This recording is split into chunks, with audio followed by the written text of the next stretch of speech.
talvez seja o Campeonato Brasileiro mais difícil dos últimos anos, porque volta o Vasco, volta Grêmio, volta Cruzeiro e volta Bahia. Nesse tudo que votam aí, né, só o Grêmio não é SAF, né? E a gente tem que respeitar aí, quando fala que a SAF não resolve tudo, mas chega botando dinheiro onde os clubes não tinham, né? O Cruzeiro ficou 2 anos na segunda divisão e com a chegada da SAF retorna à primeira divisão. O Vasco, Pernambuco, fazendo contratações, agora vi que quer até o Papo Gomes, né? Campeão do mundo com a Argentina, jogador que a gente vê aí jogando aí na Premier League e tudo, tentando se reforçar. O próprio Grêmio, que não é SAF, eu acho que dos times que caiu nos últimos anos, era o único que não era para cair, com estrutura de... A maioria que cai é problema financeiro, salário atrasado, não tem dinheiro em caixa, e o Grêmio cai com isso tudo, tendo dinheiro em caixa, um plantel forte, desacreditou e quando acordou na segunda divisão. Você pega o Bahia também, que o Grupo City entrou lá, né? Tá lá fazendo o seu... se ajeitando, tudo. A gente sabe da força do Bahia, com sua torcida jogando na Fonte Nova. Agora até na Copa do Nordeste, perdendo o Sampaio Corrêa, mas não deixa de ser o Bahia bicampeão brasileiro, né? Então, é bom abrir o olho. Vai sobrar para alguém. Vai sobrar para alguma SAF, para algum gigante que já ganhou, porque tem que cair 4. Você tem que cair 4, pô. Tem que cair 4. Aí a gente começa o campeonato, a gente vai botar assim, o Cuiabá. O Cuiabá é um dos favoritos. Começa o campeonato, a gente vai botar o Cuiabá. Mas já está indo pelo 3º ano consecutivo na primeira divisão. E o Cuiabá, ele de repente não tem divisão de base, não tem nada, que eu olho aí, mas ele contrata jogadores. Quando você olha o elenco do Cuiabá, você vê que são jogadores tarimbados e rodados a nível nacional, tanto que está indo para o 3º ano consecutivo na primeira divisão. Vai apontar quem? Santos, São Paulo? Alguém vai ter que cair, irmão. Alguém vai ter que cair. Outro dia, Vamp, a gente conversou por 2 programas, 2 canelados seguidos, sobre como é que se posicionaria hoje a Liga Brasileira entre as maiores do mundo e tal. Tem uma coisa que, um detalhe que passou batido lá naquele dia, nos dias em que a gente falou sobre isso, é que o PIB do futebol brasileiro hoje é o maior da história. Primeiro, os times estão mais organizados, tem mais dinheiro entrando. Corinthians ontem, numa 4ª rodada de Campeonato Paulista, jogando em casa para mais de 40 mil pessoas, como aconteceu com o Palmeiras já agora. Investimento de SAF, a gestão dos clubes melhorou. Tem muitos problemas, tem clube que ainda está falido, então, mas na média é melhor do que você falou isso uns 5 anos atrás. Então, não dá para comparar hoje aqui o futebol brasileiro com a Premier League, mas tem que comparar o futebol brasileiro muitas vezes com ele mesmo. Então, se a gente fizer um recorte do que está acontecendo hoje com o que era o futebol brasileiro de 5 anos atrás, de 10 anos nem, né? Mas de 5 anos atrás, praticamente todos esses grandões que você falou, mais Palmeiras, todo mundo evoluiu e está fazendo mais dinheiro e gastando de uma forma mais racional. Então, hoje, a qualidade do jogo melhorou, porque tem mais recursos, porque hoje você tem 10 técnicos estrangeiros nos times da Série A, e não é que todo estrangeiro seja bom e todo brasileiro ruim, não é isso. Mas, na média, esses 10 estrangeiros que hoje trabalham na Série A, eles são melhores do que 10 que perderam o emprego. Então, isso também colabora para que a qualidade do jogo ficasse melhor. E como ficou cada mais competitivo. Essa é uma visão bem otimista, né? Mas né? A sua visão nesse momento é bem otimista, porque eu acho que tem que ter alguma coisa mais concreta. Por exemplo, o volume de dívidas diminuiu ou aumentou? Depende. Não, depende, então temos que colocar números na mesa.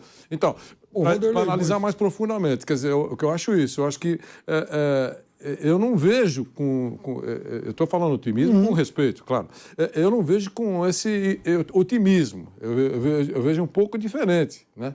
Eu acho que não é bem assim. Alguns clubes, você tem razão, claro, não dá para discutir.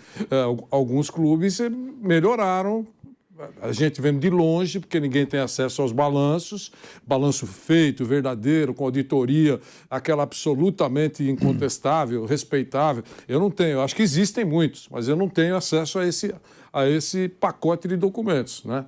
Então, eu acho que alguns melhoraram, sim. Mas, de uma forma geral, não é isso, né? O Cruzeiro, por exemplo, continua com aquele caminhão de dívidas. Vão reclamar na justiça lá, devemos reconhecer, pagaremos quando um dia puder. E como esse, outros. Você vai para a Justiça do Trabalho e você encontra centenas. É isso que eu estou dizendo. Quer dizer, eles não são mais insolventes. Cruzeiro, Vasco, quitaram o curto prazo, estão negociando o resto. Então é uma situação menos desesperadora. Entrou um dinheiro, aliás, vários dinheiros, né? Agora, o que mudou também, Vanderlei, nisso aí, e esse é um aspecto importante, sem dúvida nenhuma, é a relação receita-dívida. Hoje eles faturam mais. Então é possível que, em alguns casos, as dívidas aumentaram um pouco, mas as receitas aumentaram bastante, né? Porque eles recebem mais dinheiro de televisão, de arrecadação. Enfim, o Corinthians deve 1 bilhão, mas o estádio está cheio. É uma dívida que está estacionada. O estádio mais cheio, então a capacidade de gerar receita é maior. Então, olha só como fica aí o cenário do futebol brasileiro. Você pega aqui, né, a Locomotiva, o estádio de São Paulo, aí você tem o Palmeiras, tem o Palmeiras aí, né, organizado, brigando por título, as últimas 4 Libertadores, 2 ficou aqui no estádio de São Paulo com o Palmeiras, 2 lá no Rio de Janeiro com o Flamengo.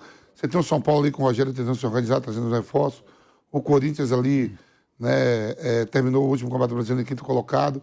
O Red Bull Bragantino vai querer mudar a filosofia, que trocou de treinador e tudo pela temporada que teve em 2022. E o Santos, a gente sempre bota assim, o Santos como uma interrogação, vem reforços, não tem dinheiro, tudo, mas o Santos está sempre ali. Aí vamos pular para o Rio de Janeiro. Flamengo com toda a parte financeira, o Fluminense jogando bom futebol com o Fernando Diniz, Botafogo vira SAF, Vasco volta para a primeira divisão com SAF. Você vai para Minas, o Atlético Mineiro construindo o seu estádio, como é que fala? Mecenas, né? Os mecenas botam dinheiro lá, não vai deixar o time na mão agora que construiu um estádio, né? Vai ter um caminhão de dívidas. Eu sei, não, eu tô falando numa parte de campo, para ver quem vai cair. Para ver quem vai cair. Entendi. Entendeu que eu tô falando isso, não uma parte financeira. Mas bota o dinheiro. Cruzeiro, com o Ronaldo ali fazendo investimento, isso aí tá ali. Aí você desce pro Sul, Grêmio e Inter, o Grêmio com o Soares, a torcida criando uma expectativa, e o Inter é vice-campeão brasileiro, com o Mano Menezes, sem ter tantas estrelas, fez uma bela competição. Aí você saiu desses estados aí, você vai acontecer o Goiás. E o Goiás, Vampeta? E o Cuiabá? Vai lá em Goiânia vencer do Goiás na Serrinha para ver se é fácil. O campeão brasileiro foi lá na segunda rodada e já estavam falando crise. Você conta isso. Você conta isso, não? Tomar o gol, né? Não. Faz um gol no final. Não, perdeu do Ceará e depois estava lá tomando, o Rony faz o gol no finalzinho, né? Sim, exatamente. Todo mundo, pô. E o Goiás se manteve ali, ó, tranquilo.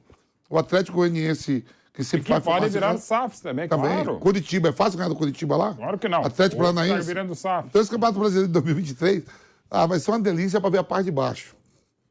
Só quero dizer uma coisa aqui, a gente já tinha passado essa informação no Canelada de domingo, mas o ranking das ligas mais fortes do mundo, pela Federação Internacional de Estatística e História do Futebol, colocou o Campeonato Brasileiro na primeira colocação e a Premier League em segundo lugar. Só queria fazer esse registro. Na minha do Piperno está entre quinto e sexto. Do mundo, você acha, amor?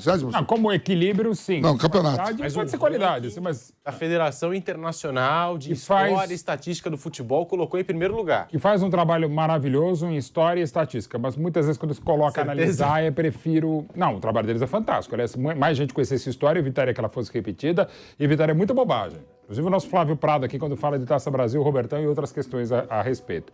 Mas assim, respeitar a história é uma coisa. Agora... Uma análise como essa, evidentemente, fica o que a gente está falando aqui, né? É melhor que a Premier League? Claro que não é. Mas é a mais equilibrada entre todas as ligas do mundo, das melhores, há muito tempo. É só, inclusive, você ver, a partir de 2003, quando tem pontos corridos no Campeonato Brasileiro, um cálculo simples. É um recorte, é um critério que, evidentemente, pode e merece ser discutido, mas nenhuma liga do mundo entre as principais tem tantas equipes diferentes entre as 4 primeiras, o que mostra equilíbrio. Agora, você pode nivelar por cima, pode nivelar por baixo, pode nivelar na média, até na origem da palavra mediocridade, que não é tudo ruim, é tudo na média. E, infelizmente, é mais medíocre nesse sentido, é mais na média. Embora eu esteja com o Vampeta, eu acho que pelo crescimento, pela volta de grandes equipes, pela entradas de SAF, manutenções de grandes trabalhos como o de Flamengo e do Palmeiras, talvez, provavelmente, a recuperação do Galo nessa temporada, pelo menos dentro de campo, a gente deve ter o melhor ou mais equilibrado Brasileirão em muito tempo.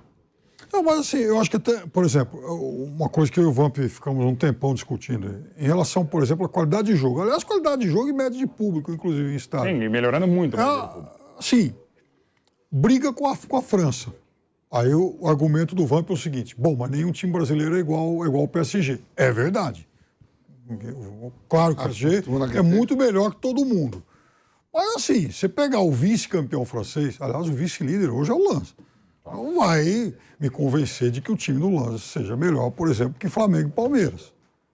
Então, é uma coisa que dá pra gente colocar no papel e começar, né? Enfim, até porque os clubes franceses também não são tão ricos assim. O negócio do PSG, né? É porque a moeda dele em relação a nós é 6-1, por isso que a Vestida até consegue tirar jogadores. Agora, então, mas, por exemplo, você pega o Lens mesmo, que é o vice-líder do campeonato francês. Ele não vai chegar aqui no Brasil e falar, ô Leila, eu quero levar sei lá, o Zequinha. Não, você não vai levar, você não tem dinheiro para isso. O PSG leva brincando. Os outros, né, já seriam negociações mais complicadas e, aliás, de vez em quando, vai algum brasileiro e tira algum jogador de lá também. Não era a minha intenção infernizar a vida de vocês, mas eu queria só lembrar o seguinte, recuando só alguns meses, a gente falava na hora da queda, tem uns 10 aí que estão brigando para cair. A gente fala várias vezes. É verdade. 10. Melhores capazes do rebaixamento do brasileiro. Porque é equilibrado. É equilibrado pela ruindade. Porque quantas vezes nós falamos aqui, olha, o time A, eu não vou citar nome para não ferir corações, mas o time A só não vai cair porque tem 9 piores que ele. A gente falou isso aqui, certo? Várias vezes. Né? E eu também um monte. Então, eu só estou falando isso porque é o seguinte, isso que foi colocado aqui, eu acho que talvez pelo nível de competição, que o melhor de todos não é tão melhor do que muitos outros, então pode ter essa medição. Tipo assim, olha, é um competitivo esse campeonato aí, é competitivo, é bem competitivo, né? Então, eu até admito conversar sobre isso. Agora, eu acho que o nível... não é para encher os olhos, não é? Não, eu só acho isso. Concordamos plenamente. Concordamos, assim, não dá para comparar com o Premier League, como fez o outro, com o campeonato alemão, que é muito com a Espanha, nossa senhora. Não dá. Comparei, foi a Federação Internacional de Estatística. Que não vale nada. Mas não dá. E segundo o Mauro Betti, a gente tem que respeitar O trabalho deles é espetacular, melhor do que muita gente. Só que essa análise é ruim. Essa e outras análises. O trabalho deles é espetacular. Até conta a história que muita gente da imprensa caga, defeca, tá nem aí pra história. Então, muita gente acha que, inclusive, o universo nasceu quando explodiu a bolsa da mãe. Para o Big Bang nasceu exatamente. Para muita gente da imprensa, independente da idade, não é da idade do Pedro, não é da idade do Provecta minha, mas muita gente acha que o universo nasceu, o Big Bang é quando estoura a bolsa e a pessoa nasce. Então, assim, para um país que está cagando para a história, para uma imprensa esportiva que está cagando para a história, quem faz um trabalho como eles fazem é muito bom. Esse ranking eu discordo, mas o trabalho deles é muito melhor do que muita gente está falando mal dela. Mas tem outros rankings que a gente também fica chocado. Por exemplo... Eu fico chocado, mas agora detonar o trabalho... Não, eu trouxe um agora, os maiores... Um monte de merda, a gente faz um monte de merda... Esse mesmo instituto fazer a relação de treinadores e colocar os treinadores que eles colocaram nos últimos... Claro, Guardiola primeiro, isso daí tudo bem. Nogueirópolis News também coloca isso, Guardiola primeiro. Não há necessidade. A Fortune de Nogueirópolis... Não é nenhum segredo, né? A versão da Klopp, tal. Mas aí, a partir do 8º, 9º lugar, acho que foi o Bruno que falou outro dia, só pode ser uma coisa. O cara olha lá, abre o Google, quem foi campeão da Libertadores? Fulano de tal. Vamos colocar aqui. Quem ganhou a Copa do Brasil? Pum, vamos colocar aqui.